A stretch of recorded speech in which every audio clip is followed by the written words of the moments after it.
How to make eggs with ham. You should say scrambled eggs. Okay. How to make scrambled egg with ham. I'm just gonna keep it going. Okay. I'll edit it later. First, cut up the ham in pieces. This pig died for a good reason. Turn out the flame like medium high. Add like a dab of oil. Spread that sucker. Grab the ham and pour that into the pan.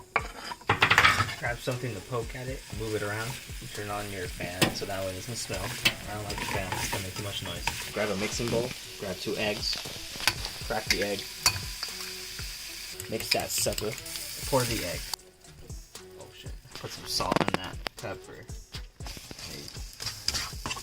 Grab a plate or a bowl. And serve that shit to whoever wants to eat it. Bye bye.